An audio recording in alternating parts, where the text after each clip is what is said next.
नमस्कार, DD news पर आप दो टूक देख रहे हैं। मैं हूं अशोक श्रीवास्तव। तो कल शाम 5 बजे ये जो 2024 के लोकसभा चुनाव है, इन चुनावों का चुनाव प्रचार खत्म हो जाएगा। 7 चरणों का चुनाव प्रचार, जो चुनाव प्रचार था, चुनाव का शोर था, वो थम जाएगा। 4 तारीख का सब इंतजार कर रहे हैं कि 4 तारीख को नतीजे आएंगे और इन नतीजों को लेकर के अटकलबाजियां भी खूब चल रही हैं। अपने अपनी तरफ से जीत और हार के दावे हो रहे हैं, लेकिन एक बड़ी तस्वीर हमारे सामने आ रही है। और वो बड़ी तस्वीर क्या है? वो बड़ी तस्वीर ये है कि राहुल गांधी चाहते हैं कि 4 तारीख को नरेंद्र मोदी हार जाएं। मल्लिकार्जुन खड़गे चाहते हैं कि 4 जून को नरेंद्र मोदी हार जाएं। ममता बनर्जी चाहती हैं 4 जून को नरेंद्र मोदी हार जाएं। अरविंद केजरीवाल चाहते हैं 4 जून को नरेंद्र मोदी हार जाएं। प्रियंका गांधी वाड्रा चाहती हैं कि 4 जून को नरेंद्र मोदी हार जाएं। सोनिया गांधी चाहती हैं कि 4 जून को नरेंद्र मोदी हार जाएं। और इसी तरह से तेजस्वी यादव चाहते हैं 4 जून को नरेंद्र मोदी हार जाएं। अखिलेश यादव चाहते हैं 4 जून को नरेंद्र मोदी हार जाएं। और पाकिस्तान भी चाहता है कि 4 जून को नरेंद्र मोदी हार जाएं। ये हम नहीं कह रहे। चुनावी सभाओं में ये जो तमाम नेताओं के मैंने नाम लिए, तो चुनावी सभाओं में अपने लिए वोट मांगते हैं, तो नरेंद्र मोदी की हार की दुआएं मांगते हैं, प्रेडिक्शन करते हैं। लेकिन दूसरी तरफ आज पाकिस्तान के पूर्व मंत्री चौधरी फवाद हुसैन ने बाकायदा ये कहा कि हर पाकिस्तानी ये चाहता है कि नरेंद्र मोदी चुनाव हार जाएं। फवाद चौधरी कहते हैं कि भले ही कोई भी जीते, राहुल गांधी जीते, अरविंद केजरीवाल जीते, ममता बनर्जी जीते, भले ही कोई भी जीत जाए, लेकिन नरेंद्र मोदी हारने चाहिए। कुछ कुछ ऐसी ही बातें ये इंडी गठबंधन भी करता है। इंडी गठबंधन का भी एक ही लक्ष्य है कि येन केन प्रकारेण नरेंद्र मोदी को चुनाव हारना चाहिए। जीत जाएंगे हम लोग, मोदी हार जाएंगे, उसके बाद जितने लोग हैं सब मिल बैठ के सरकार बना ही लेंगे जैसे तैसे। दिक्कत क्या है? पर नरेंद्र मोदी हारने चाहिए। तो आज सवाल यह है कि आखिर भारत में तमाम इंडी गठबंधन से लेकर पाकिस्तान में पाकिस्तान के राजनेताओं तक आखिर ये सब एक ही सुर क्यों आलाप रहे हैं? आखिर सबको नरेंद्र मोदी की हार ही क्या चाहिए? आखिर नरेंद्र मोदी ने कौन सी इन लोगों की भैंस खोली है? हालांकि चुनाव में ये विपक्षी को हराना सबकी मंशा होती है, होनी भी चाहिए, लेकिन मुझे हैरानी इस बात पे है कि पाकिस्तान भी अब जो है मोदी की हार की बात कर रहा है। तो पाकिस्तान का दर्द क्या है और ऐसी कौन सी चीज है, ऐसा कौन सा कॉमन कॉज है जो इंडी गठबंधन और पाकिस्तान को जोड़ता है? आज दो टूक में हम इस पर चर्चा करेंगे, लेकिन इससे पहले आगे बढ़े, चले पहले जो फवाद चौधरी हैं जरा उनको एक बार सुन लीजिए, क्योंकि हो सकता है आपको मेरी बात पे यकीन ना हो, लेकिन जब चौधरी फवाद चौधरी खुद कहेंगे तब शायद आप मान जाएं। सुनिए जरा।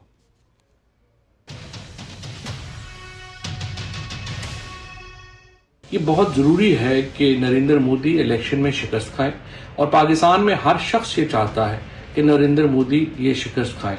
ये जो कहते हैं कि आप नरेंद्र मोदी की हमायत कर रहे हैं, तो जनाब वोटर में आपका ख्याल है कि इंडियन वोटर बेवकूफ़ है, जिसको उसको नहीं पता कि उसका फ़ायदा किस में है।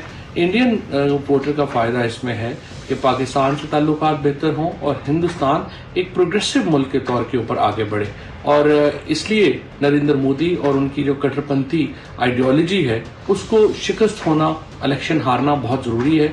और जो भी उनको हराए, चाहे वो राहुल जी हों, चाहे वो केजरीवाल हों, चाहे ममता बनर्जी हों, चाहे जो भी हो, इन तमाम लोगों के साथ नेक और शुभ कामनाएं जो हैं वो इन लोगों के साथ होनी चाहिए जो कि कट्टरपंथियों को हरा सके।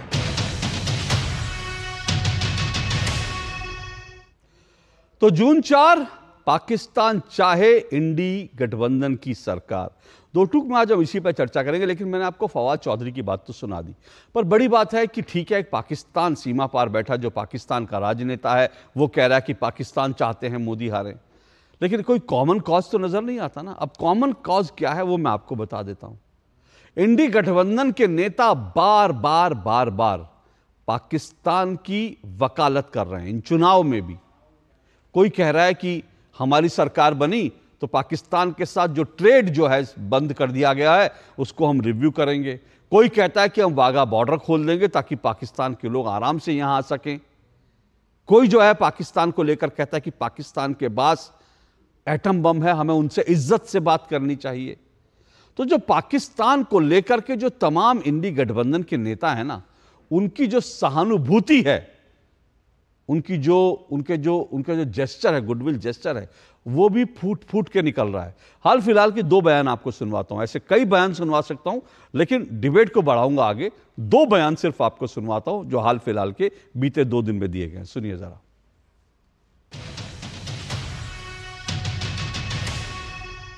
बाहर ਦੇ ਲੋਕ ਆ ਕੇ ਇੱਥੇ ਇਲਾਜ ਕਰਾਉਣਾ ਚਾਹੁੰਦੇ ਆ, ਅਸੀਂ ਬਾਗਾ ਬਾਰਡਰ ਨੂੰ ਖੋਲ ਕੇ ਜਿੰਨਾ ਇਸ ਪਾਸੇ ਦਾ ਮੈਡੀਕਲ ਲੋਕਾਂ ਨੂੰ ਸਹੂਲਤਾਂ ਚਾਹੀਦੀਆਂ ਉਹ ਇੱਥੇ ਆਰਾਮ ਨਾਲ ਆ ਕੇ ਪਾਕਿਸਤਾਨ ਤੋਂ ਜਾਂ ਉਹ ਇੱਥੇ ਬਾਈ ਰੋਡ ਵੀ ਆ ਸਕਦੇ ਆ, ਉਹ ਇੱਥੇ ਇਲਾਜ ਕਰਾਇਆ ਕਰਨਗੇ। ਤੇ ਬਾਹਰੋਂ ਦੇਸ਼ਾਂ 'ਚੋਂ ਆ ਕੇ, ਕਿਉਂਕਿ ਬਾਹਰਲੇ ਦੇਸ਼ਾਂ 'ਚ ਬਹੁਤ ਮਹਿੰਗਾ ਇਲਾਜ ਹੈ, ਇੱਥੇ ਅਸੀਂ ਇਹ ਫੈਸਿਲਿਟੀਆਂ ਤਿਆਰ ਕਰਾਂਗੇ, ਮੈਡੀਕਲ ਟੂਰਿਜ਼ਮ ਨੂੰ बढ़ावा देवांगे। इतना बड़ा ट्रेड नहीं था, 4,200 करोड़ की ट्रेड था पाकिस्तान के साथ अमृतसर के थ्रू। कह रहे हैं कि बांग्लादेश में उससे 10 बार है, 45 करोड़ का ट्रेड आजकल चल रहा है वहां बांग्लादेश साइड पे। लेकिन अमृतसर का दिक्कत जब ये लोग समझाए, हमारे इरादा है कि ये सारे पॉलिसी रिव्यू हो जाए, क्योंकि नई सरकार तो नई पॉलिसी ही बनाएंगे। राहुल गांधी तो लेके छुट्टू भैया कांग्रेसी लीडर पाकिस्तान प्रेम और उमड़ रहा है, छाला मार रहा है। और मैं हैरान है कि पाकिस्तान भी उन्होंने कई शुभ चिंतक ने जेडे रोज कांग्रेस के नेतृत्व के गठबंधन की जित दियां दुआवां मांग रहे। कांग्रेस पार्टी बताए हिंदुओं को अपमानित करना, भारत को नीचा दिखाना और पाकिस्तान चीन के तारीफ के पुल बांधना कांग्रेस की कौन सी मजबूरी है। इनका शरीर हिंदुस्तान में है, इनका दिल पाकिस्तान में है। पाकिस्तान वालों का दिल कांग्रेस के लिए धड़कता है और कांग्रेस वालों का दिल धड़कता है पाकिस्तान वालों के लिए। कहते वहां से वाघा बॉर्डर खोल के मरीज लाएंगे। अरे जिन्होंने यहाँ पे मुर्दे कर दिए, कसाब ने आकर जिस तरह से मारा, आपकी सरकार, कांग्रेस की सरकार कुछ नहीं कर पाई, नपुंसक सरकार बन के रही आपकी। और आप कहते वाघा बॉर्डर खोल देंगे, कभी आप कहते उनसे दोस्ती कर लेंगे। क्या मजबूरी है पाकिस्तान के साथ दोस्ती करने की। सवाल ये खड़ा होता है कि वो आतंकवाद को बढ़ावा देते हैं। जब तक पाकिस्तान आतंकवाद को बढ़ावा देती रहेगी तब तक भारतीय सेना मुंह तोड़ जवाब देती रहेगी।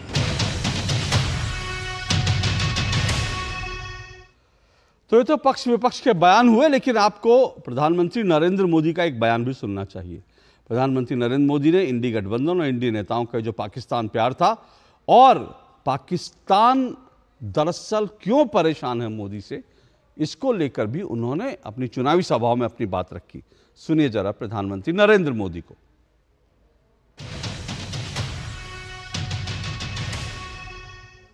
मोदी की मजबूत सरकार देखिए, डोजेर बोजेर में टाइम खराब नहीं करते।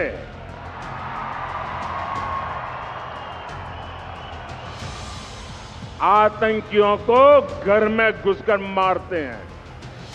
और साथियों, संयोग देखिए, आज जब भारत में कांग्रेस कमजोर हो रही है, यानी सूक्ष्मदर्शक यंत्र लेकर के भी कांग्रेस को ढूंढना मुश्किल हो रहा है। लेकिन मजा यह है कि यहां कांग्रेस मर रही है और वहां पाकिस्तान रो रहा है।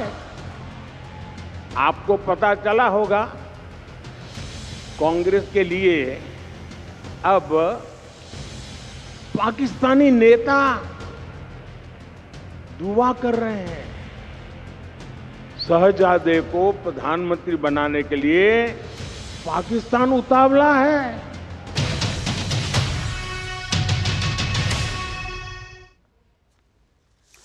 तो प्रधानमंत्री नरेंद्र मोदी ने भी अपनी सभाओं में कहा कि इंडी गठबंधन को, राहुल गांधी को प्रधानमंत्री बनाने के लिए, इंडी गठबंधन की सरकार बनाने के लिए पाकिस्तान उतावला है। ये कनेक्शन क्या है, इसको समझने जानने की कोशिश करेंगे। आज चार मेहमान मेरे साथ आज की डिबेट में जुड़ रहे हैं। आइए चारों मेहमानों का परिचय करवा दूं। मेरे साथ तौहीन सिन्हा, बीजेपी के प्रवक्ता हैं, तौहीन सिन्हा जुड़े हैं। सैयद जव्वाद मेरे साथ जुड़े हैं, राजनीतिक विश्लेषक हैं और कांग्रेस समर्थक हैं। सुमित पीर मेरे साथ जुड़े हैं, जियो पॉलिटिकल एक्सपर्ट हैं। और मेरे साथ रमनीक सिंह मान जुड़े हैं, राजनीतिक विश्लेषक हैं। मैं सुमित पीर आपसे इस डिबेट को शुरू करता हूं। ये जो फवाद चौधरी का बयान है, कैसे इसको देखा जाना चाहिए? वो इस तरह के बयान क्यों दे रहे हैं? इसके पीछे क्या मंशा दिखती है? सबसे पहले तो अशोक जी, शो पे बुलाने के लिए बहुत बहुत साधुवाद और सभी दर्शकों को प्रणाम। नमस्ते। देखिए, कांग्रेस और पाकिस्तान का रिश्ता बहुत पुराना है। इसकी शुरुआत कहां से करें? ये वही लोग हैं जब हमने लगभग लाहौर तक पहुंचे थे, किसने सेनाओं को वापस बुलाया? कश्मीर का मसला किसने खड़ा किया? यूनाइटेड नेशन में कौन गया? किसने शिमला एग्रीमेंट में सारा दे डाला? 90,000 फौजें दे दी पाकिस्तानियों के वापस, पर करतारपुर साहब नहीं लिया हमने। कौन था तब कांग्रेस में? डिमोनेटाइजेशन हमने की, पाकिस्तान की इकोनॉमी की कमर टूटी, दर्द किसको हुआ? सर्जिकल स्ट्राइक का प्रूफ किसने मांगा? आर्मी वालों का मनोबल गिराने के लिए आर्मी चीफ को गली का गुंडा किसने कहा? आप ये देखिए, जो पुराने प्रेस थे यहाँ के, उसको पाकिस्तानियों को किसने बेचा? किसने उसी कंपनी से कागज लिया जहां से पाकिस्तान पर कागज लेता था? जब पाकिस्तान का 2 नंबर का पैसा, नकली पैसा यहां आता था, किसी ने उसको रोकने की कोशिश की? नहीं की। इतना ही नहीं, सर्जिकल स्ट्राइक का प्रूफ ये मांगते, बालाकोट का प्रूफ ये मांगते। अभी एक विदेशी न्यूज़पेपर में छपा कि कोई अननोन गनमैन ने किसी लोगों को पाकिस्तान में मारा। पाकिस्तान ने कुछ नहीं कहा, पर कौन ऐसी पॉलिटिकल पार्टियां अशोक जी जिनको यहां दर्द हुआ? कौन ऐसे पाकिस्तान के वकील जो वहां गए? मणिशंकर अय्यर को किसने भेजा पाकिस्तान? पाकिस्तानियों आओ, मोदी जी को हटाना, इसके लिए मदद करो। कौन कहता था कि भाई कश्मीर में आतंकवादियों से बातचीत करो? कौन कहता था हुर्रियत पे आप जुल्म कर रहे हो? कौन कहता था कि जो आतंकवादी इसका ह्यूमन राइट है? बुरहान स्कूल टीचर का बेटा है, तो दूसरा है, क्या नाम है, सज्जाद भट्ट, वो बहुत बड़ा हीरो है। किसने सर, जिसके हाथों में 7 एयरफोर्स के हमारे अधिकारियों का खून था, उस यासीन मलिक से हाथ किसने मिलाया? ये वही लोग हैं। पंडित नेहरू से शुरू करिए और अब राहुल गांधी तक आइए, सबके तार पाकिस्तान से जुड़ते, सबकी संवेदनाएं पाकिस्तान से। पाकिस्तान मोदी जी को क्यों नहीं चाहता सर? इसलिए नहीं चाहता अशोक जी, क्योंकि अब जब आपके 10 जेट उठते हैं ना जबलपुर से या जोधपुर से, पाकिस्तान में ब्लैकआउट हो जाता है। जो उनके घर में घुस के उनको मारा है बालाकोट में, उरी में, उनसे वो तकलीफ होती है। हमारे यहां तो ऐसी राजनीति थी साहब, वो हमारे जवानों को मारे, हम बैठ के उनके साथ मैच देखेंगे और बिरयानी खाएंगे, इंटरलोक्यूटर भेजेंगे, वहां हम अमन की आशा की हवाएं चलाएंगे। अब जब उनके घर में घुस के मारा जाता है, अब उनको जब बालाकोट का डर लगता है, अब उनको उरी का डर लगता है, जब उन्हें डर लगता है जर्नल हो, कर्नल हो, मेरे घर तक, मेरे कैंप तक भारतीय फौजी आएंगे और ठोक के निकल जाएंगे, इसीलिए वो चाहते मोदी ना आए। हमें कौन से चाहिए? कोalition धर्मा वाले लोग चाहिए, अलायंस धर्मा वाले लोग चाहिए। हमें चाहिए कि हमारी सेना बोले पाकिस्तान को ठोक देंगे अशोक जी, पर हम ऐसे लोगों बोले नहीं हम तुम्हें अप्रूवल नहीं देंगे। हम ऐसे लोगों, इजराइल ने हमसे कहा हमें 6 घंटे दो, हम जबलपुर जोधपुर में उतरेंगे, पाकिस्तानियों को नानी याद दिलाएंगे। यूपी गवर्नमेंट, मनमोहन सिंह जी ने मना कर दिया, नहीं भाई पाकिस्तान हमारा बहुत जिगरी, हम पाकिस्तान के खिलाफ कुछ नहीं करेंगे। 26/11 के बाद जब सेना ने कहा आप हमें इजाजत दीजिए, पाकिस्तान को छठी का दूध याद दिलाएंगे, किसने मना किया? मनमोहन सिंह जी ने। अरे भाई ये रिटेलिएट करेंगे। अभी कौन कह रहा था पाकिस्तान के पास तो न्यूक्लियर बम है भाई, पाकिस्तान से डरो, पाकिस्तान से के इज्जत दो पाकिस्तान को इज्जत दो, प्यार से बात करो। इनका पाकिस्तान के प्रति सहानुभूति कोई बड़ी बात नहीं है। पाकिस्तान के नेता they are returning the favour. खुल के ममता जी की बात करें, अरविंद केजरीवाल की बात करें, राहुल गांधी का समर्थन करते हैं। जाहिर सी बात है, चाहते टूटी फूटी सरकार हो, राष्ट्रवादी मोदी के नाम से उन्हें डर लगता है। मोदी जी ने एक बार अशोक जी जाते आपको बता दो, उन्होंने एक बार कहा था तुम्हारे हाथ में बीच का कटोरा पकड़ा के दुनिया भर में घुमाऊंगा, उन्होंने घुमा दिया। अभी माननीय प्रधानमंत्री जी ने कहा जो आतंकवाद का एक्सपोर्ट करते थे, अब वो आटा उनके पास खाने को नहीं है। अब जिसने उनकी ये वो तो चाहेंगे वो ना आए, राहुल गांधी आए तो मंचाई होगी। ओके सैयद जवाद, दरअसल कुल मिलाकर अगर देखें तो एक तो बात है कि कांग्रेस और इंडिया अलायंस के मन में क्या है पाकिस्तान को लेकर, वो मैं छोड़ देता हूं अभी। लेकिन मोटे तौर पर सबसे इंपॉर्टेंट बात क्या है कि पाकिस्तान चाहता है कि भारत में एक लुंज पुंज टूटी फूटी सरकार हो, एक गठबंधन सरकार हो, एक मजबूत सरकार ना हो, ताकि पाकिस्तान जो है अपनी टर्म्स कंडीशन पर जिस तरह से भारत को अंतर्राष्ट्रीय जगत में बदनाम करता रहा, जिस तरह से भारत को फंसा कर रखा, भारत की प्रगति को रोक के रखा, उसी तरह का खेल वो फिर से कर सके। इसलिए वो चाहता है कि एक लुंज पुंज सरकार हो, एक मजबूत सरकार ना हो। क्या ये कारण है? बहुत बहुत शुक्रिया अशोक भाई। और अभी मैं पीर साहब को सुन रहा था, जिस तरीके से उन्होंने कांग्रेस को लेकर के लगातार हमला करा, और हैरत की बात यह थी, मुझे थोड़ी देर के लिए हंसी आ रही थी। बड़ी उन्होंने सरकार की तायद में कसीदे पढ़ने की कोशिश करी, सोचा कि माननीय प्रधानमंत्री जी इंप्रेस हो जाएं, और हो सकता कुछ अपनी जुगाड़ भी होगी। हालांकि मैं पर्सनल अटैक नहीं करता, पर्सनल अटैक नहीं करिए, पर्सनल अटैक नहीं करिए। मैं तो कह ही रहा हूँ, ठीक है। लेकिन हैरत की बात यह है, बड़ा उनको पता नहीं कहाँ से उनको शायद ये नहीं होगा, जब वो हो सकता शाखा में निकर पहन करके जा रहे हो, फिर वही पर्सनल अटैक कर रहे हैं आप। तब उस पाकिस्तान फिर वही पर्सनल अटैक कर रहे हैं। सुनिए सही जवाब डिबेट को ना, डिबेट सुनिए, डिबेट को सही जवाब प्लीज, डिबेट को डिबेट की तरह से लीजिए। उन्होंने कुछ पॉइंट्स रखे, आप उनको काउंटर कीजिए, मजबूत तथ्यों से कीजिए, अच्छी बात, अच्छा लगेगा। जब जो है, नहीं, बड़ा अफसोस लगता है कि आप पूर्व प्रधानमंत्रियों के दिए हुए काम काज को, जो उन्होंने देश के लिए बड़े काम करे, उसको भी आप डिनाई करते। उस पाकिस्तान के 2 टुकड़े उस वक्त कर दिए थे जब यूनाइटेड नेशन के अंदर चीखें निकलती रह गई थी। तो सर, उन्होंने इंदिरा गांधी के विरोध में कुछ नहीं कहा ना। उन्होंने इंदिरा गांधी के विरोध में जो चीज, जो मैं फिर कह रहा हूं सर, मैं फिर कह रहा हूं, जो उन्होंने फैक्ट्स रखे उनको काउंटर कीजिए फैक्ट्स के साथ, अच्छा लगेगा। मैं अब कह रहे हैं भाई, फवाद चौधरी को उन्हीं के देश में लोग सीरियस नहीं लेते। हम अपने देश में कब से उनके बयान चलाने लगे, उन्हीं के देश के अंदर उनको सीरियस, उनके इमरान खान को बंद कर दिया गया, पकड़ करके चीखते रह गए, कुछ हुआ आज तक? आप हमारे देश के अंदर ऐसे बेवकूफ लोगों के बयान चला रहे हैं और उस पर डिबेट कर रहे हैं अशोक भाई, ये अच्छा नहीं लगता मुझे। मैं क्यों उस बेगैरत मुल्क की बात करूं जो कटोरा लेकर के भीख मांग रहा है IMF के सामने? उसका मुकाबला भारत से नहीं है।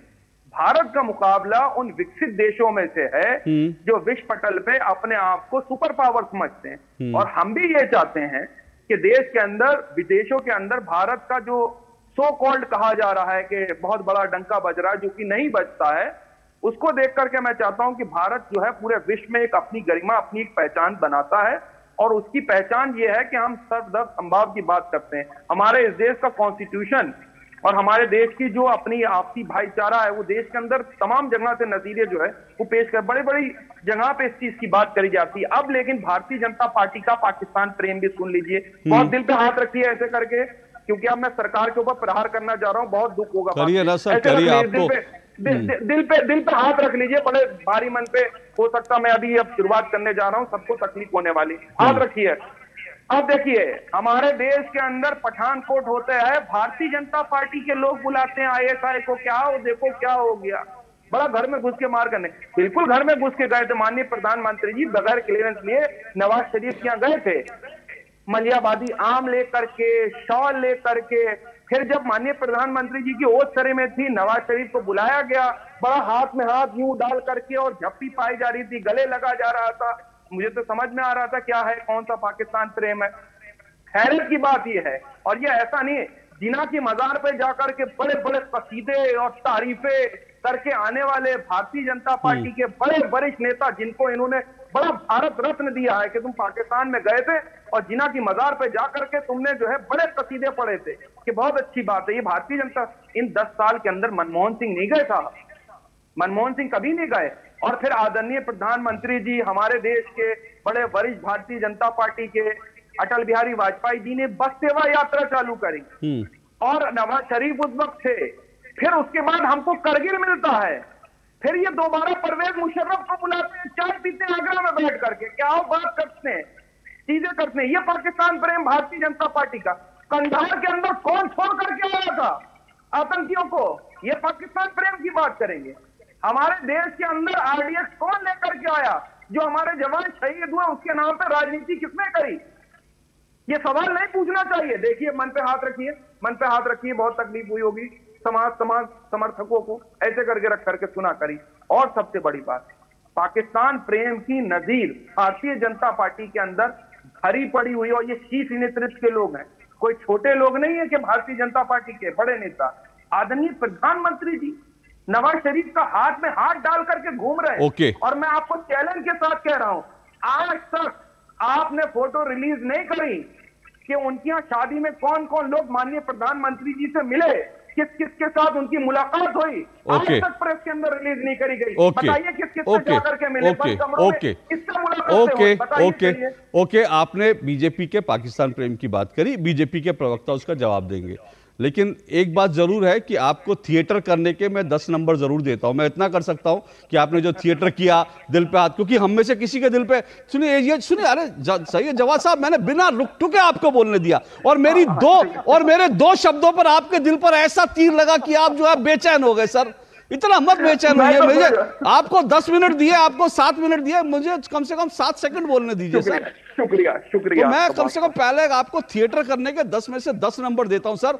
और मैं दूरदर्शन नेशनल से भी अनुरोध करूंगा, जब हमारे यहाँ थिएटर वगैरह होते रहते हैं तो उसमें नाटक करने के लिए आपको कोई ना कोई अच्छा रोल जरूर दें, उससे बढ़िया मजा आएगा। और दूसरी बात रही बात आपने पाकिस्तान को लेकर, आपने ऐसी कोई नई बात नहीं करी है, क्योंकि मैं दिल पे हाथ है, कोई भी दिल पे हाथ रखता, ये आप लोग लगातार कहते रहे, और मैं इसको ये नहीं कह रहा कि आप लोग कह रहे हैं तो ये गैर वाजिब चीजें। आप लोग ये सवाल उठाते हैं, बीजेपी अपने सवाल उठाती है, आप लोग अपने सवाल उठाते हैं। इन सवालों का जवाब मैं सीधा बीजेपी से लूंगा, उनको जवाब देना चाहिए जो तमाम चीजें आपने उठाई। तो इनसे ना रिस्पॉन्ड कीजिए। अशोक जी, आपका संयम बहुत बढ़ गया है। देखिए 26 नवंबर 2008 को मुंबई में जब अटैक हुआ, कितने लोगों की जाने गई थी? 200 सवा 200 लोगों की जाने गई थी। उसके बाद कांग्रेस पार्टी का सबसे पहला स्टैंड क्या होता था उन दिनों, और उस दौरान जो है 2005 से 2008 जो है ब्लास्ट होती जा रही, क्यों होती थी? क्योंकि कांग्रेस सबसे पहले जो है यूएस को कंप्लेन करती थी कि आप कुछ करिए। लेकिन उसी अटैक के 7 महीने बाद जो हुआ, वो उससे भी ज्यादा हमारे देश को शर्मसार करता है। आपको याद होगा शर्म एल शेख में क्या हुआ।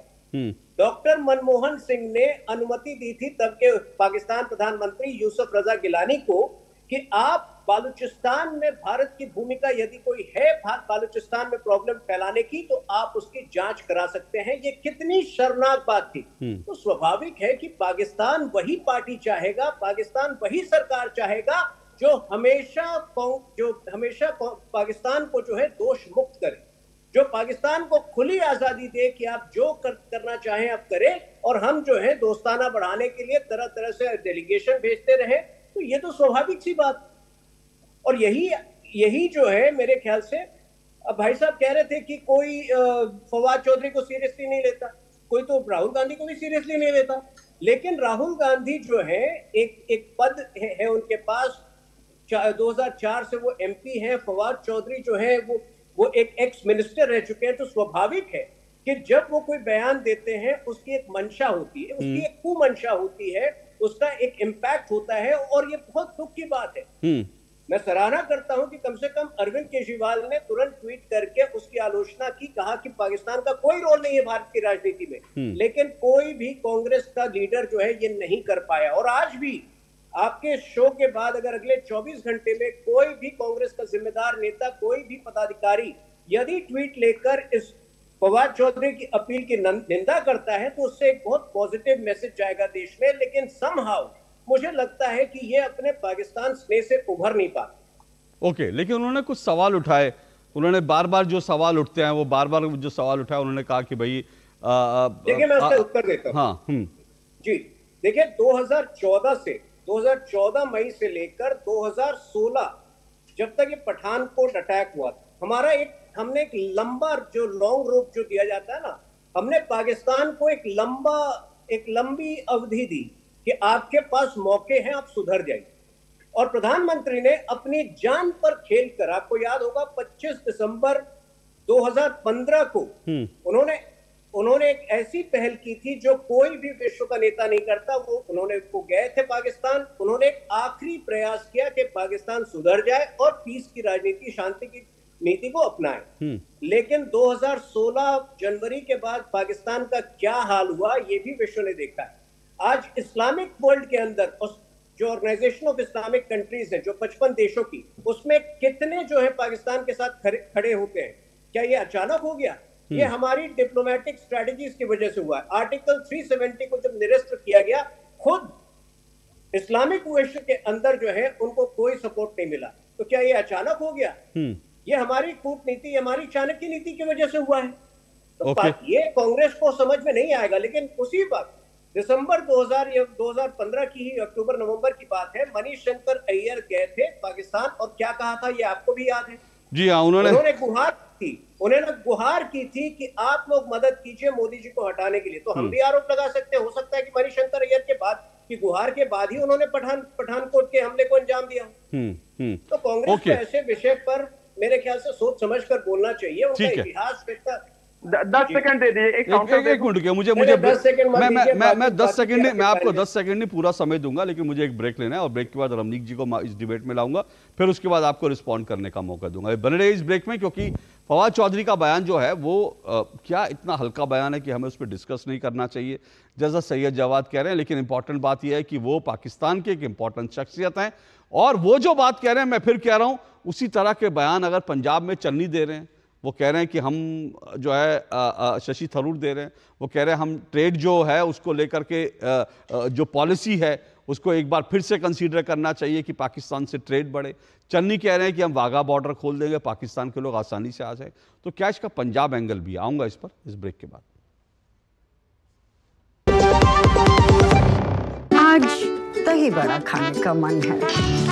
वाह क्या स्वाद! असली स्वाद तो MDH दही बड़ा रायता मसाले से ही आता है। 70 साल से अधिक आयु के सभी वरिष्ठ नागरिकों को 5 लाख रुपए का मुफ्त इलाज। ये है मोदी की गारंटी। 605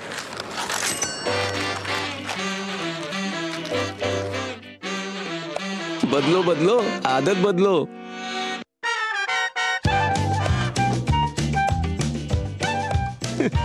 बदलो बदलो आदत बदलो। अब नजदीकी बैंक जाकर फटे पुराने नोट्स बदलिए। अगर बैंक मना करे तो RBI के ओम्बुड्समैन से शिकायत करें। RBI कहता है जानकार बनिए, सतर्क रहिए। तेरी होने वाली मदर इन लॉ कुछ ज्यादा ही ट्रेडिशनल है। ट्रेडिशनल लोग ज्यादा इमोशनल होते हैं। तो भाई साहब अब कोई किसी की लाइफ में आग नहीं लगा पाएगा। समर कूल जो हर दिल करे कबूल। डॉक्टर ऑर्थो ऑयल के रेगुलर मसाज से जॉइंट हेल्थी रहते हैं, और अगर प्रॉब्लम बहुत पुरानी है तो डॉक्टर ऑर्थो कैप्सूल्स साथ लेना ना भूलें। अब दर्द भी घुटने टेकेगा। काफी टैलेंटेड है आपकी बेटी। सर बड़ी होकर इंडिया के लिए खेलना चाहती है। उसके फ्यूचर के लिए अभी से मैंने सेविंग भी स्टार्ट कर दी है। फ्यूचर की बात है तो सिर्फ उसे नहीं, आपको भी मैदान में उतरना पड़ेगा। मुझे? इनका मतलब है म्यूचुअल फंड्स के मैदान में। सिर्फ सेविंग्स नहीं, हर महीने म्यूचुअल फंड्स में भी इन्वेस्ट कीजिए। वरना आपकी बेटी तो बड़ी होगी, पर उसके लिए सेव किए हुए पैसे शायद उतने ही रह जाएंगे। सही है सर। म्यूचुअल फंड निवेश बाजार जोखिमों के अधीन है। योजना से जुड़े सभी दस्तावेजों को ध्यान से पढ़ें। अब छोलिया हो या लोबिया, सफेद चने या काले चने, सब कुछ मजेदार बने। Curiosity can take you to some out of the world places. Took me to the moon today. Curious about this place? Scan this QR code before I take it off with my Seat tires.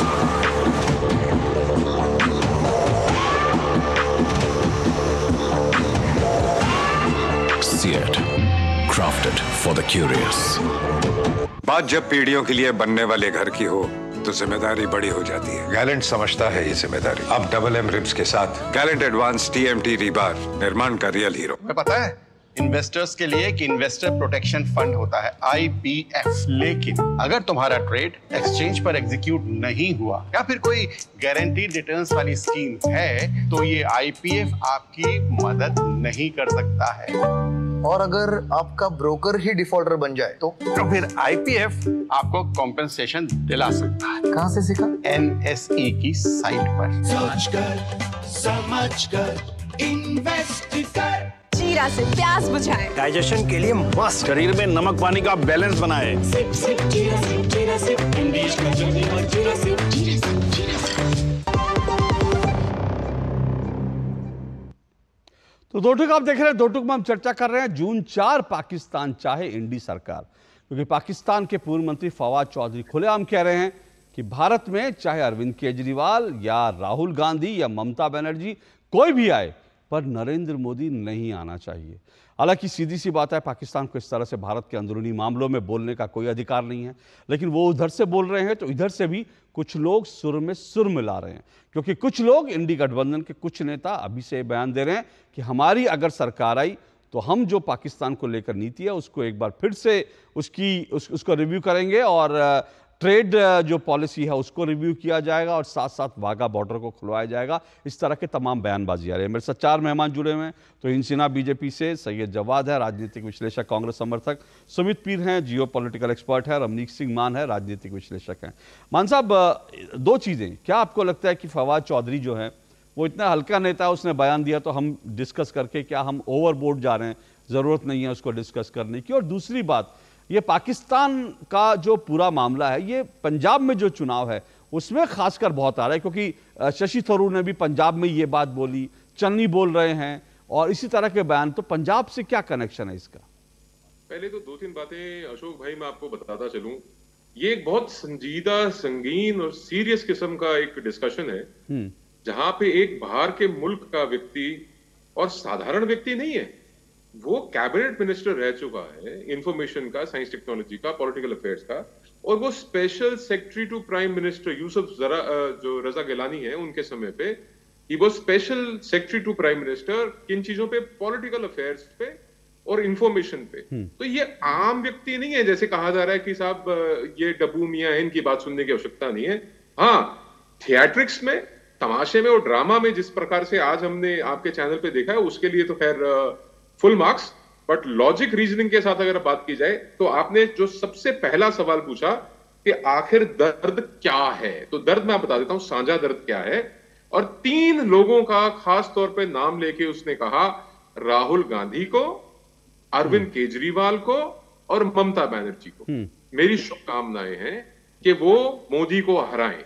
तो अब इसमें दर्द का जो एक aspect है, पहले तो ये समझ लेते हैं कि मोदी साहब ने 2014 में सत्ता में आने से पहले कांग्रेस मुक्त भारत का एक नारा दिया, और उसके बाद से निरंतर कांग्रेस पार्टी की सीटें या उनकी जो परफॉर्मेंस है वो गिरती जा रही है, यहां तक कि अमेठी से राहुल गांधी खुद अपनी पारंपरिक सीट हारे, उनको वायनाड जाना पड़ा। ये होगी बात जहां तक है कांग्रेस मुक्त भारत की बात। 370 के एब्रोगेशन के अंदर प्रधानमंत्री मोदी की नीयत और अमित शाह जी की जो नीति है वो नजर आती है।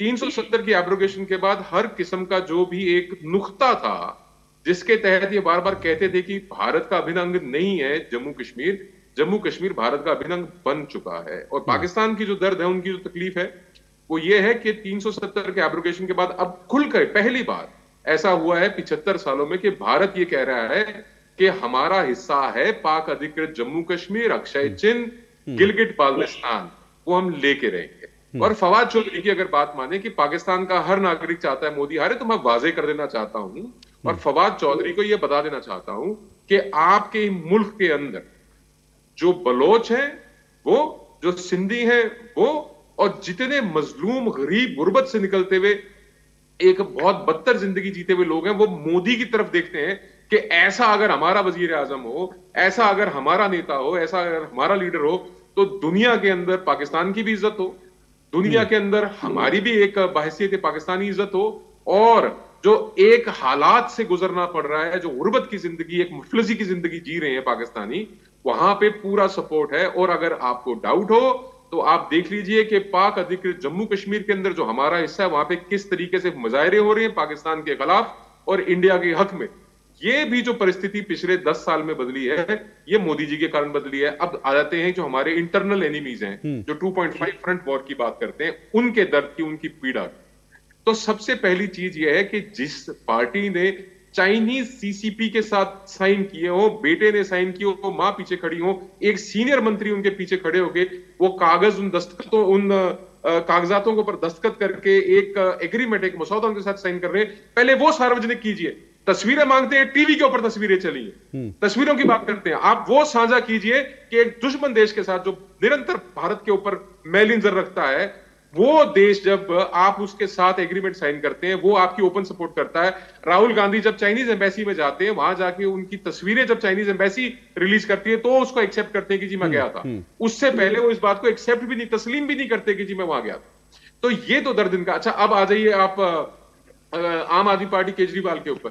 तो केजरीवाल ने खुद खालिस्तानियों के साथ जिस प्रकार के संबंध रखे हैं, चाहे वो पंजाब के अंदर उनके घरों में जाकर रुकना हो, चाहे उनसे फंडिंग लेने की बात हो जो गुरपत बंधु ने कही है, चाहे पंजाब असेंबली के जो स्पीकर हैं कुलतार सिंह संधवा, उनकी जो तस्वीरें रिलीज हुई है, जो पैसा इन्होंने ले रखा है, जो चाइनीज से ये पैसा लेते हैं, अमेरिकन सीआई की फ्रंटल ऑर्गेनाइजेशन फोर्ड फाउंडेशन से पैसा लेना खुद कबूल किया, तस्लीम किया अरविंद केजरीवाल ने। करप्ट व्यक्ति है, तो ये तो चाहेंगे कि भारत में करप्ट लोग आए, भारत में वो लोग आए जो कॉम्प्रोमाइज हैं। और जो आप ये मान के चलिए, ममता बनर्जी की बात कर लेते हैं कि जो दुर्गा पूजा के लिए इजाजत नहीं देते, जो दुर्गा पूजा के पंडाल लगाने नहीं देते, और जो व्यक्ति ये खुलेआम शरेआम कहता है कि साहब हम तो एक धर्म विशेष के साथ हैं, एक वर्ग विशेष के साथ हैं और उनका साथ लेते हैं, और जिस प्रकार से बड़े पैमाने पे कत्लो गारत होती है, उन लोगों को, कातिलों को सपोर्ट करने वाले, चाहे वो सिखों के कातिल हो, चाहे बंगाल में हिंदुओं के कातिल हो, उनको सपोर्ट करने वाले वो भारत के दुश्मन जो हैं, उनकी बातों के अंदर अगर आप संजीदगी नहीं देखते तो आप क्या देखते हैं? 26/11 की बात आई। 26/11 में उस वक्त शिवराज पाटिल होते थे भारत के गृह मंत्री। उनका पहला रिएक्शन क्या था? 4 दफा मीडिया अपीयरेंस, 4 दफा कपड़े बदले।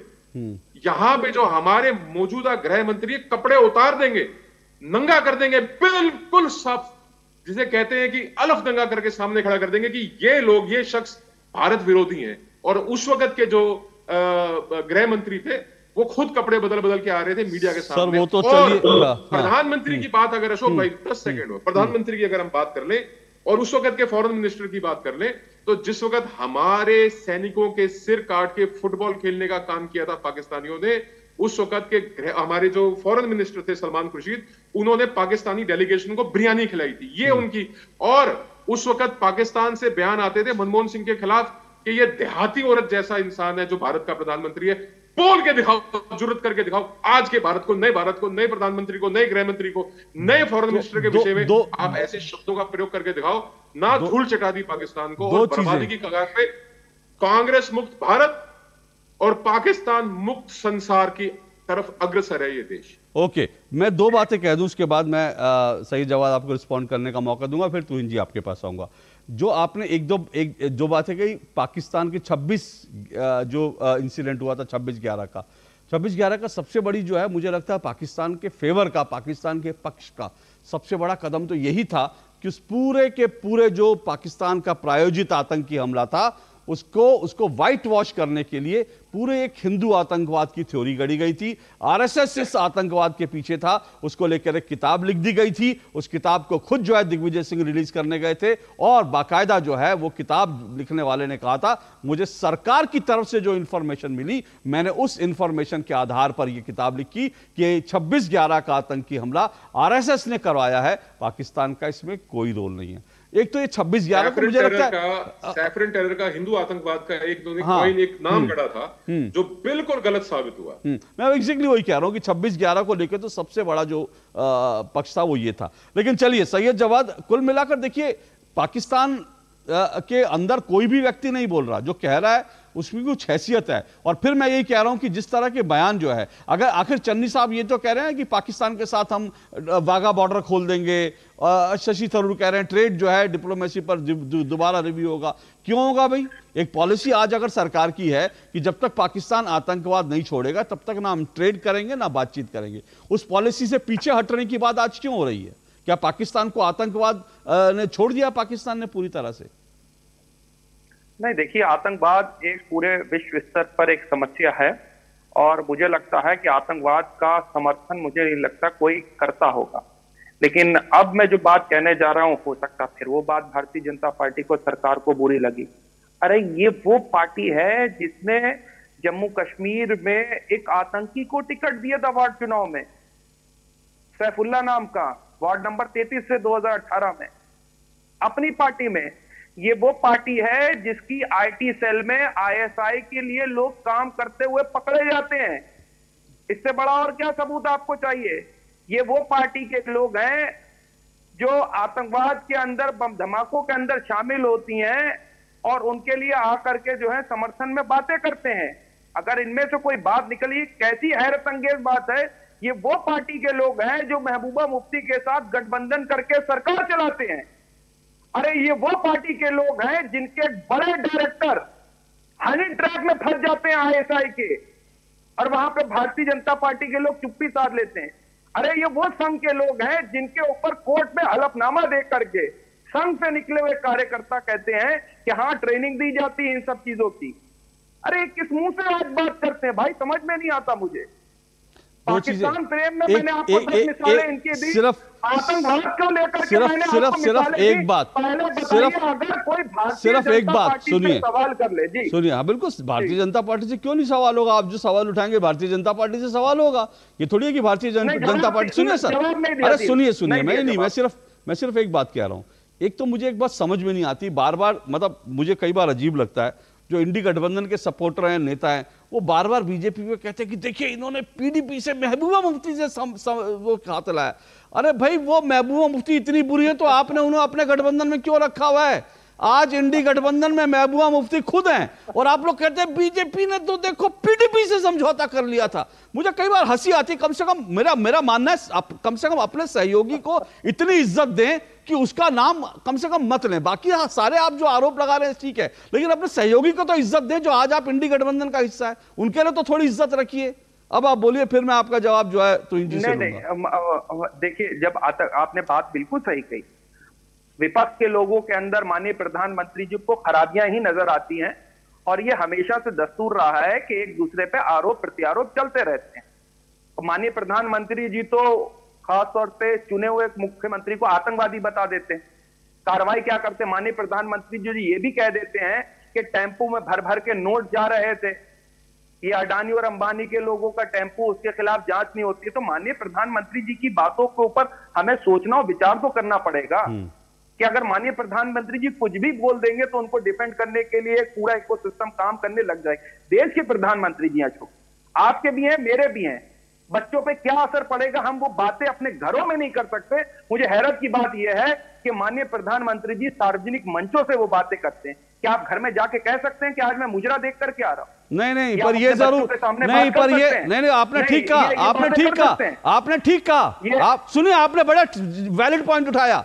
मैं घर में जाके ये नहीं कह सकता कि मैं मुजरा देख कर आया हूं, लेकिन अगर मेरा बड़ा भाई मुजरा देखने जाएगा तो मैं कहूंगा कि देखो मेरा बड़ा भाई जो मुजरा करता है वहां जाकर के, ये मैं कहूंगा और मैं ढिंडोरा पीट के कहूंगा कि मेरे भाई को बचाओ, वो मुजरा देखने जाता है। तो अगर प्रधानमंत्री जी ने कहा कि भाई मुजरा करते हैं तो उसमें कुछ गलत नहीं कहा।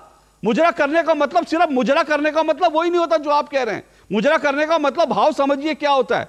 जिस तरह से वोटों के तुष्टीकरण के लिए आप दंडवत हो जाते हैं, जिस तरह से आप बेशर्मी से यह कह देता है देश का प्रधानमंत्री कि इस देश के संसाधनों पर पहला हक अल्पसंख्यकों यानी मुसलमानों का है, उसको लेकर के मुजरा ही कहेंगे, उसको अल्पसंख्यक वोटों के सामने मुजरा ही कहेंगे। इसलिए उसके बात मत कीजिए, आप जो दूसरी बात करें वो करें।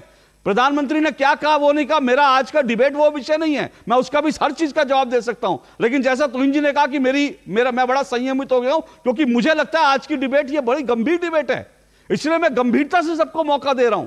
मैं बोलने किसी के बीच में नहीं बोल रहा, और मैं आपसे भी उम्मीद करता हूं कि आप गंभीर तर्क रखेंगे इसको लेकर, ताकि वास्तव में हमारे दर्शकों को कुछ अच्छा कंटेंट मिले। मुजरा उजरा छोड़ दीजिए, किसी दिन आप कहां मुजरा करते हैं, मैं कहां करता हूं, वो हम किसी और डिस्कस कर लेंगे। मैं नहीं करता। मुझे क्या पता सर, मुझे क्या पता, ये तो सर ये लेकिन हाँ मैं दूसरों को बता सकता हूँ, मैं दूसरों को, चलिए छोड़िए सर, आप एक्टिंग इतनी अच्छी करते हैं तो मुजरा भी हो सकता है अच्छा करते हो, वो छोड़ दीजिए सर, मैं उसमें नहीं जाता डिबेट में। लेकिन अशोक भाई, आपने मुझे तारीफ करी कि मैं एक्टिंग बहुत अच्छी करता हूं, लेकिन माननीय प्रधानमंत्री जी से अच्छा एक्टर मैं नहीं। मैंने अपनी एक्सेप्ट कर ली, वो देश के सबसे बड़े एक्टर हैं, मैंने मान लिया। सर वो तो दुनिया के सबसे लोकप्रिय नेता है, ये भी एक्सेप्ट कर लीजिए आप। जिस दिन आप ये सच एक्सेप्ट कर लेंगे ना, अरे सैयद जवाद, जिस दिन आप ये सच एक्सेप्ट कर लेंगे कि वो दुनिया के, भारत के सबसे लोकप्रिय नेता है, उस दिन आपकी आधी तकलीफ खत्म हो जाएगी सर। लेकिन वो आप जो एक्सेप्ट करना है वो आप एक्सेप्ट करते नहीं, दिक्कत ही हो जाती है। अब जल्दी से अपनी बात पूरी किया, फिर तुहिन जी के पास जाओ। गंभीरता से, हाँ, गंभीरता के साथ कह रहा हूं। मुझे आप बताइए, क्या आपका खून नहीं खौलता है? कि एक आतंकवादी को ticket Bharatiya Janata party ticket दे करके चुनाव लड़वाती। ये कौन सी दोहरी राजनीति? ठीक है, मेरे मतभेद भारतीय जनता पार्टी से खूब होंगे, मैं प्रहार भी करूंगा। बिल्कुल ठीक है, बिल्कुल ठीक है। अब आप रिपीट कर रहे हैं, आप रिपीट कर रहे हैं, आप रिपीट कर रहे हैं। ये सवाल आपका इंपॉर्टेंट है, सुनिए, अब आप रिपीट कर रहे हैं, पर आपका ये सवाल इंपॉर्टेंट है, मैं इस सवाल को छोड़ूंगा नहीं। मिलेगा अशोक भाई, मैं अरे अशोक भाई जवाब नहीं मिलेगा। अच्छा चलिए, तोइन जी बताइए, तोइन जी बताइए, तोइन जी बताइए, आपकी पार्टी से भाई कश्मीर में ऐसा हुआ, कई लोग आपकी पार्टी में घुसपैठ कर गए, क्यों? आप लोगों ने ऐसा कोई सिस्टम नहीं बना रखा कि भाई कुछ तो आप लोग वहां देखें कि कौन क्या है, कौन क्या, ये जिम्मेदारी तो आपकी बनती है ना।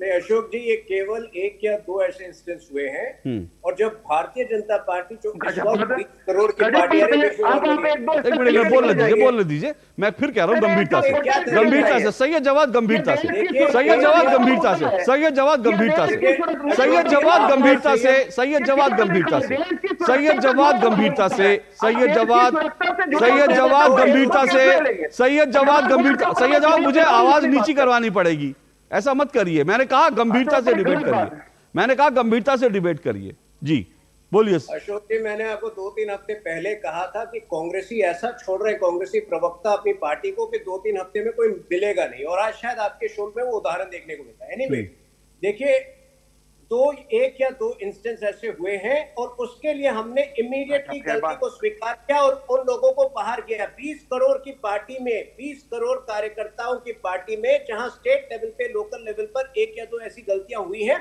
उसको तुरंत सुधार। क्या बीच में बोल रहे हैं? खत्म करने की आवाज अगर सही जवाब अभी बोले, आवाज नीची कर दीजिए, आवाज नीची कर दीजिए, आवाज नीची करिए, आवाज सही है जवाब, आवाज नीची करिए। मैं 1 मिनट, मैं पैनल से अनुरोध कर रहा हूं, को बीच में नहीं बोले, मैं फिर कह रहा हूं गंभीर डिबेट कर रहा हूं, कोई बीच में बोले आवाज तुरंत नीची कर दीजिए। देखिए अशोक जी, जैसे वो गलती पाई गई, स्टेट लेवल के यूनिट को बताया गया, उन्होंने इमीडिएटली सुधार किया। लेकिन मैं इनको याद दिला दूं, सलमान खुर्शीद इन्हीं के नेता है ना। क्या कहा था उन्होंने बाटला हाउस इनकाउंटर के संदर्भ में, याद है आपको? सोनिया गांधी को रुलाई आ रही थी, रो रही थी जब उन्होंने देखा कि बाटला हाउस में एक टेररिस्ट का एनकाउंटर हुआ है। ये इनकी मानसिकता थी, तो ये अगर हमारे बारे में ना बात करें तो बेहतर होगा। मुझे लगता है जो बात आपने कही और जो पैमाना बीजेपी ने लागू किया कि ऐसे लोग घुसाए थे, उनको निकाल दिया, तो उस आधार पे तो कांग्रेस को सोनिया गांधी को निकालना पड़ेगा, सलमान खुर्शीद को निकालना पड़ेगा पार्टी से, जो आतंकवादियों के लिए आंसू बहाते हैं। तो दिक्कत तो हो जाएगी, पूरी पार्टी ऊपर से लेके नीचे तक सफा चट हो जाएगी। दिग्विजय सिंह को क्या करेंगे जो हिंदुओं को आतंकवादी बताते हैं? ऐसी लंबी लिस्ट है। सही है जवाब, ऐसा आरोप लगाने से पहले थोड़ा सोचा करिए। लेकिन मैं एक छोटे से ब्रेक के बाद फिर गंभीर विषय पर आऊंगा, आप ही के सवाल पर आऊंगा, जो आपने गंभीरता से उठाया था, मैं उस पर आऊंगा इस छोटे से ब्रेक के बाद, क्योंकि मैं चाहता हूं आज की डिबेट गंभीर हो। इस ब्रेक के बाद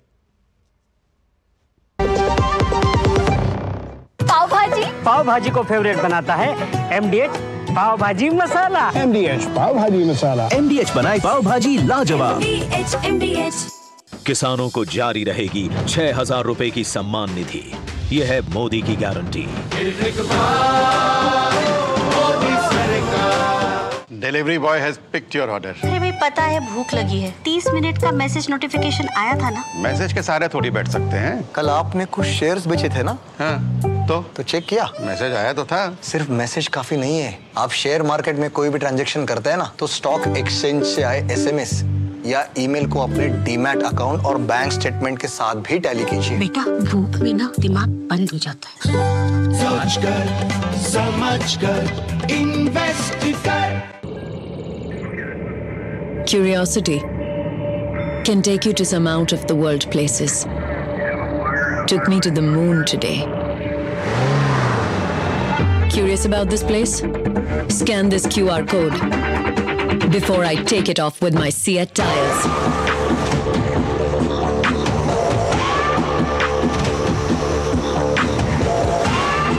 Seat, crafted for the curious.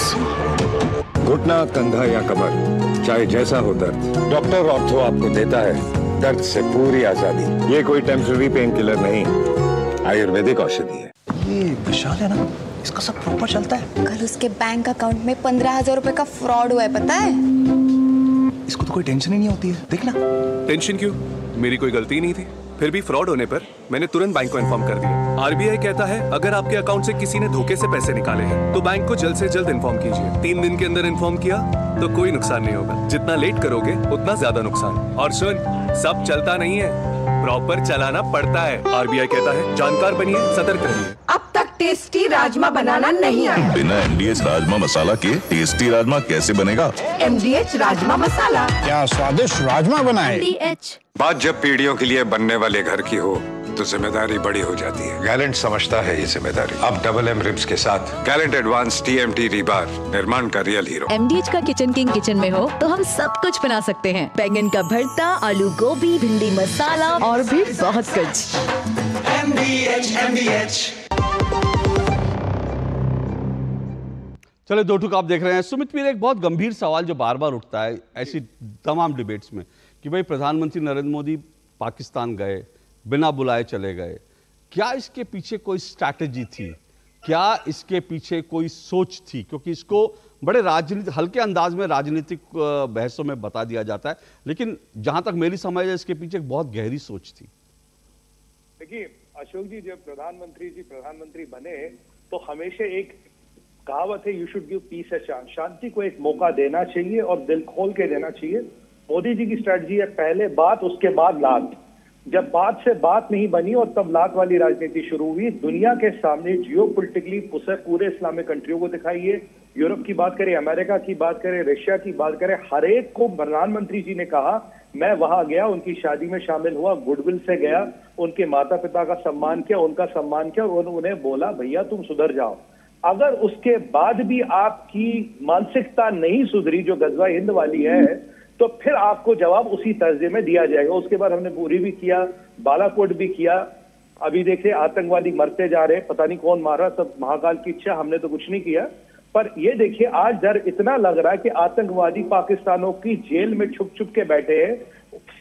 ISI उन्हें जेलों में इसलिए रख रही थी उन्हें कोई बाहर निपटा न दे। अगर ये मानसिकता थी प्रधानमंत्री जी की कि पीस को एक मौका दिया जाए, पर अगर पाकिस्तानियों के दिमाग पे ये बात नहीं समझ आती, अगर वो पीस को हमारी कमजोरी समझते हैं या मोदी जी की कमजोरी समझते थे, तो दुनिया में उन्होंने सबसे बड़ी गलती की। आपको याद होगा अशोक जी, जब पहली बार प्रधानमंत्री बने थे तो उन्होंने एक बड़ा इंपॉर्टेंट स्टेटमेंट दिया था। बोला मैं इंडिपेंडेंट भारत में पैदा हुआ हूं, मेरा लाहौर की गलियां और वो पेशावर के बगीचे और अमृतसर के कुलचे, मेरा इनसे कोई संबंध नहीं है, मैं इंडिपेंडेंट भारत में पैदा हुआ। यानी कि मेरे लिए पाकिस्तान एक हॉस्टाइल कंट्री है, बट मैं हर एक को एक मौका दूंगा। तुम्हें बात समझ नहीं आती तो हमारे पास खूब लात और खूब घूसे तुम्हारे देने को है। इतना हाँ, मेरे पास समय कम है, जल्दी से मैं एक बात कह दूं कि अटल बिहारी वाजपेयी ने जो बस यात्रा लाहौर यात्रा ले गए थे, उसके पीछे भी यही सोच थी। और मैंने प्रधानमंत्री नरेंद्र मोदी का एक पुराना इंटरव्यू सुना था, जब वो अमेरिका में दिया था, जब वो प्रधानमंत्री नहीं थे, मुख्यमंत्री नहीं थे।